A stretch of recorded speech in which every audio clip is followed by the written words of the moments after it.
Hello everybody, it's Flesson19 and welcome to the review of the development update video number 9 from Tail World, which was just released.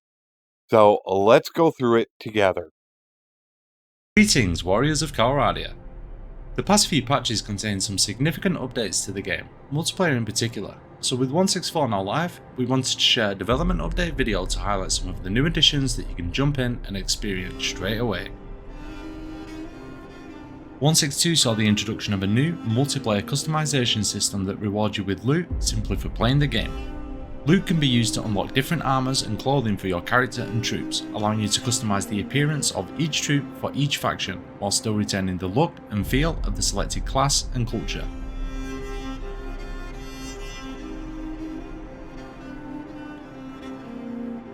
Additionally, loot can be used to unlock various sigils to display on your banner and shield. This update allows you to inject more of your own personality into your multiplayer character and will, in time, allow friends and foes to identify you on the battlefield from your appearance alone.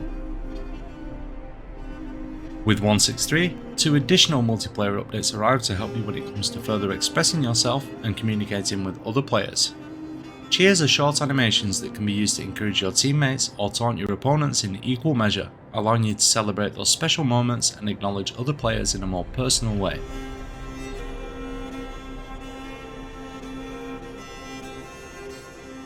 And alongside cheers, we have shouts. Shouts have a more direct impact on gameplay as they allow you to quickly and effectively communicate with your teammates using a selection of preset commands. Attack now! If you plan to peacock around in your shiny new gear shouting and cheering, then you need to be able to prove that you're worth your soul. The addition of the most valuable player award in 163 allows you to do just that by highlighting the standout player from each team every round. But just before you jump in and try to climb the leaderboard with the bodies of your victims, you should know that it's not all about top fragging. Alongside the MVP system came a change to how player scores are calculated, with less emphasis placed on final blows and more on teamwork and recognising each player's contribution.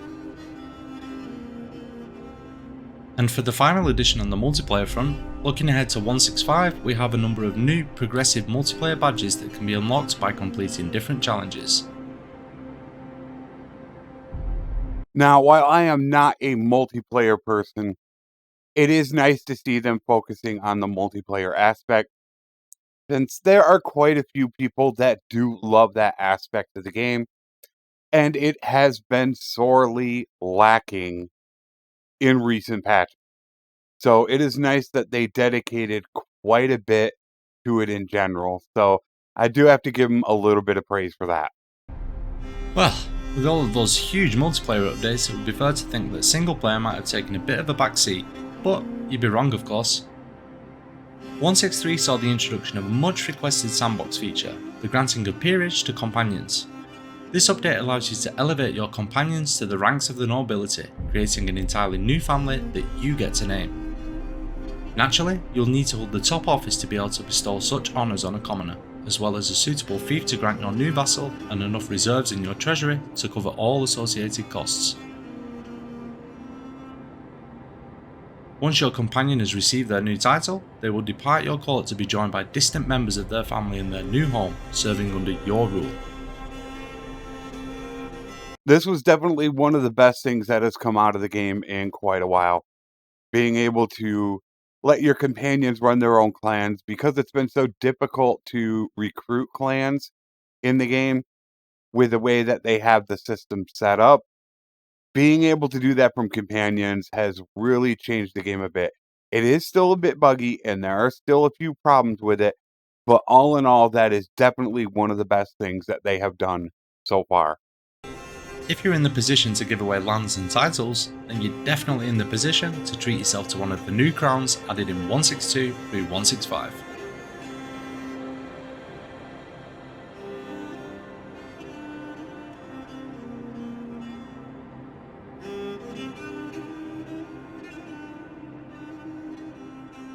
For me, it wasn't anything super special. Just extra little helms. I mean, it's visual, and I do like a little bit of visual to my character, but not really anything super important. And as you head out on the customary test run with your new gear, make sure to check out the spear bracing combat mechanic that was implemented to single player battles and sieges in 1.6.2. Spear bracing poses a fresh challenge to cavalry while offering new tactical options for you to explore. Spear bracing was pretty cool that they finally got that implemented. I have not messed with it too much, but from what I've seen from other videos, it does look pretty cool, and it's nice to be able to do that instead of having to try to time it, because it seems like the AI's always got that advantage over you, so it was definitely nice to come into the game. I would like to see them lower the length down just a bit on the spear brace, but all in all, a pretty good mechanic. As always, we continue with our efforts to make Bannerlord a more immersive experience that draws you into the world of Calradia, often in subtle ways. One such way is the game's extensive collection of artwork, which in 1.6.3 was further expanded with the addition of a new tavern menu background for each major culture.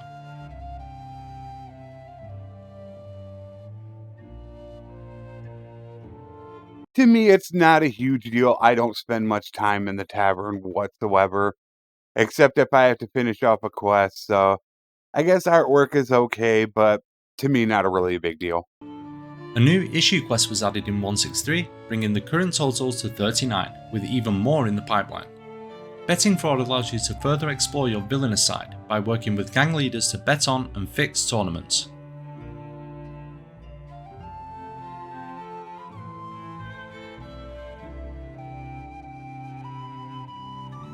I did try the quest during my live stream, and it went okay. It was quite a bit of work to actually get it done. I personally prefer the collecting taxes more than anything. It's done super quick, and you gain a ton of relation. So I'm surprised they did not include that one as well. But I guess being tournaments, that's why they wanted to do it. So I believe the more quests they put in the game, the better.